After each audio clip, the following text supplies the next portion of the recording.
Hey guys, what's good? This is the June 2026 edition of Shane's Chicago Blackhawks podcast. And to start off with the big news, Bowen Byram and Jordan Greenway are new Chicago Blackhawks. Byram, a defenseman, Greenway, a forward. They were both acquired in trade by the Chicago Blackhawks, and the Chicago Blackhawks in return sent the Buffalo Sabres, which is who they were traded from. They sent them the number 4 pick, the number 45 pick in this year's 2026 draft, and also sent them Louis Crevier, who is a defenseman for the team. And I'll tell you what, guys, there's a lot of shit online bashing this trade.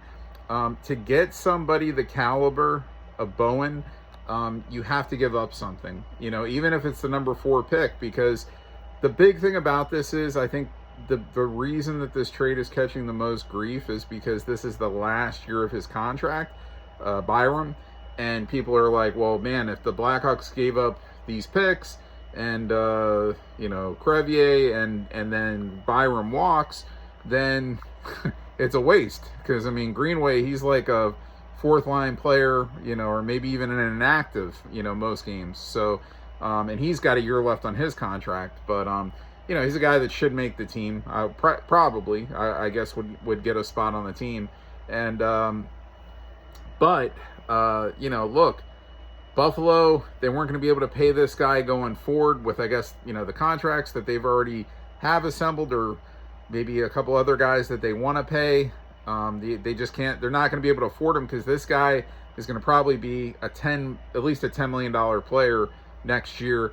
But with all intentions, he has already stated that he wants to be a Chicago Blackhawk long term, and they already have made it known that the Chicago Blackhawks, obviously before making this trade, got in touch with Byram and his agent, his people, and he said that he does want to be a Blackhawk long term. This is maybe a deal that's going to be worked out very shortly.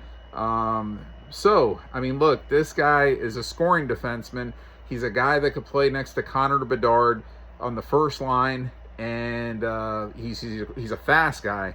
So, that's what we need, a little bit more speed, especially, speed with Bedard, because he's so fast. And he's also, one of the upper tier defensemen. He may not be at the very top, but he's up there, and scoring defensemen are not easy to find. So, and even playing behind multiple number 1 defensemen with previous teams that he was with, the Avalanche and now the Sabres, now he's going to have his chance to be on that first line, play more minutes, and more minutes, production will go higher. Playing with a player like Bedard and, several of the other players that we have offensively, at times, whenever he's on the ice with, his numbers are going to go up. There's going to be more assists. He'll have more goals. So this is a trade that the Chicago Blackhawks looked at, and at the number 4 pick, they did not like what they were going to get. The 3 teams ahead of them were going to get, probably scoring forwards, and they were going to be left with the choice of a defenseman, which the Blackhawks have already built a very solid unit through the organizational drafts of the last several years.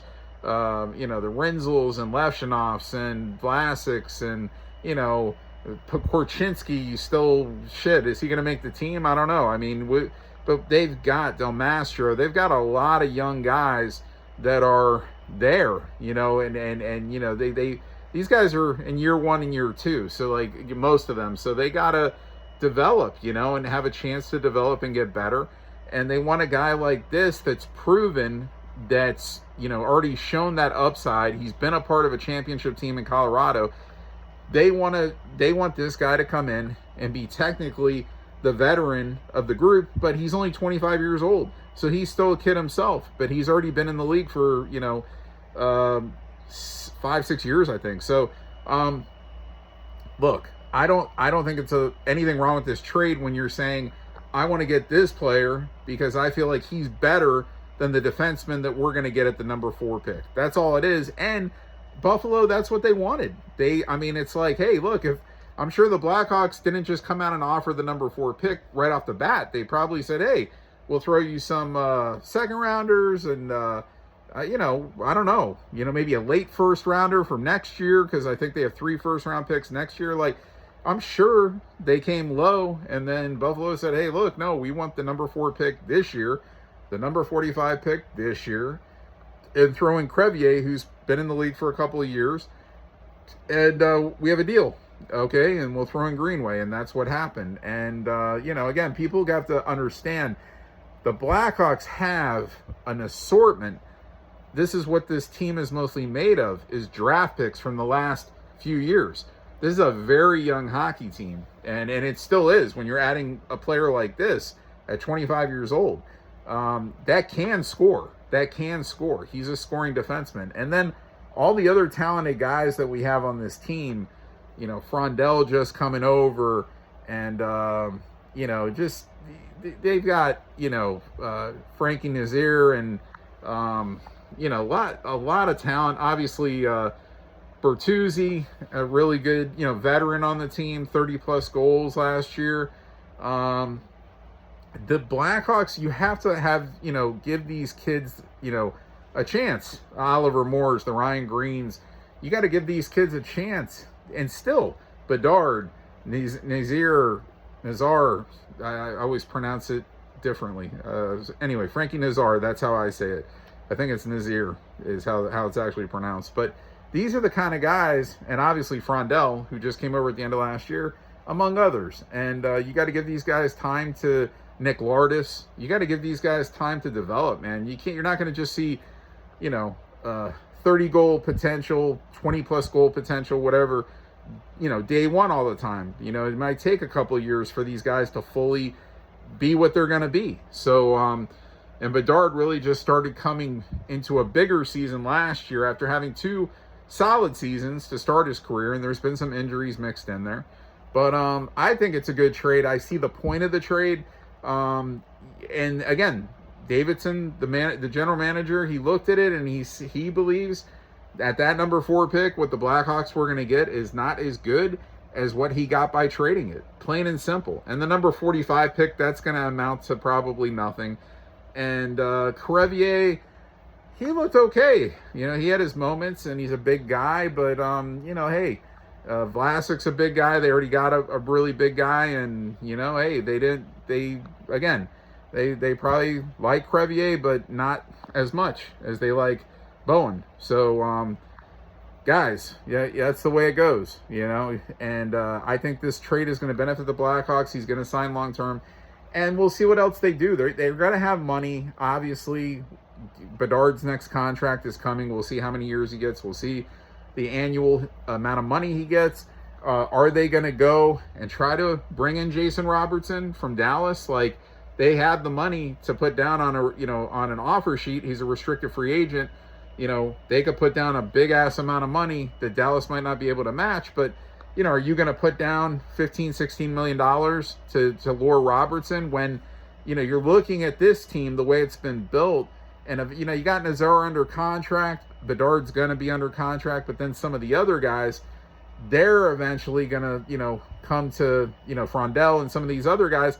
That's the kind of shit, you know, you want to pay these guys if you really think they're going to be the future. And if you pay Robertson $15-16 million, that's going to hurt you on keeping depth down the road, which is what happened to previous Blackhawks championship teams when they put, you know, the big money, and obviously, and I understand, into Kane, Taves, Crawford, but, you know, there were other guys, Hossa they put the money into, but then there was other guys, especially the breadman Panarin, that they ended up, you know, moving away because they just felt like they weren't going to be able to pay them.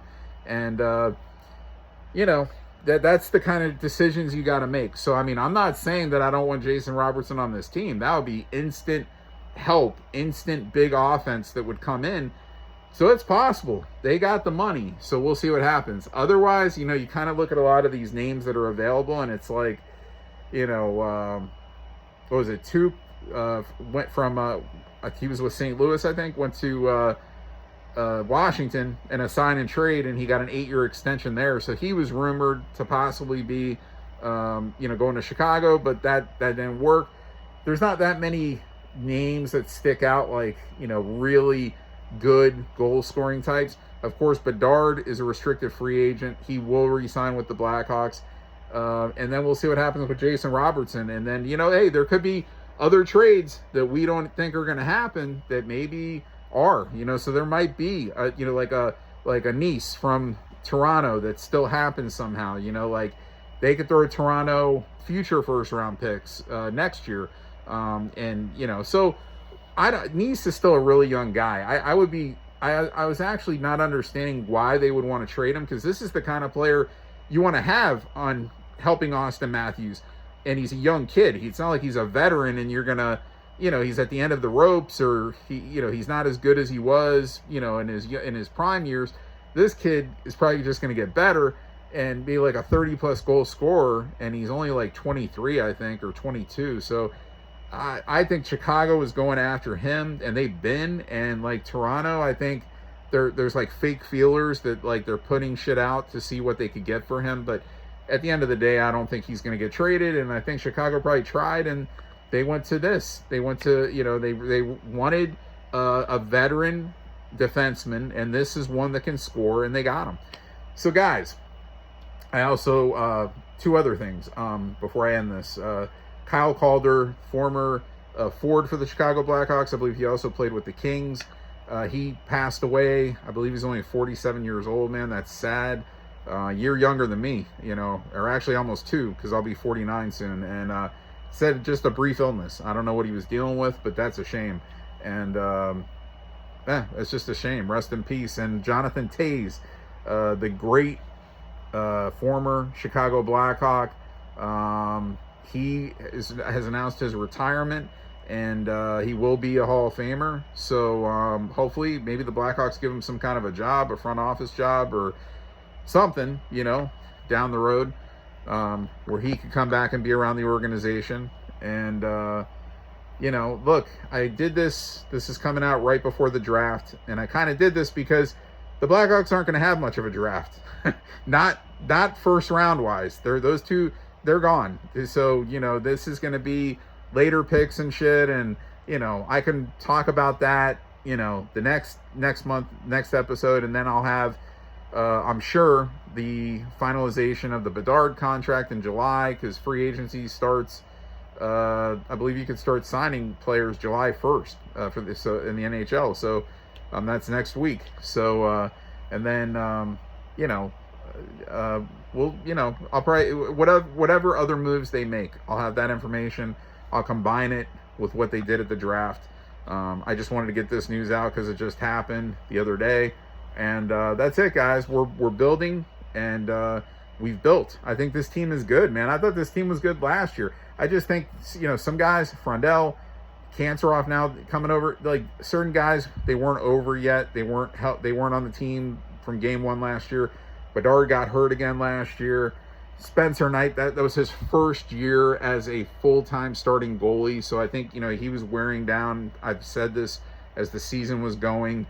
He started getting worse, and I just think it was fatigue, because he played really good, the majority of the year, and now he'll go into year 2 as a full-time starter, and I think he's going to be a lot better for it, So that's it, guys. I mean, I'm looking at Chicago Blackhawks making, even if they don't make another great ad, I think they have plenty to be a dangerous team. And again, you got to just give these kids the chance to just keep getting better, keep growing as a team, plain and simple. And I do hope that they rid Soderblom, the backup goalie. I do hope that they go in a different direction, get Comesso up, do something else, trade Soderblom is what I'm hoping. He has 1 year left on his contract. Get rid of him. He should have never been brought back. The guy is not good. He's not good. So anyway, guys, I'll be back next month with another episode of Shane Chicago Blackhawks podcast, and I'll see you then. All right, see you.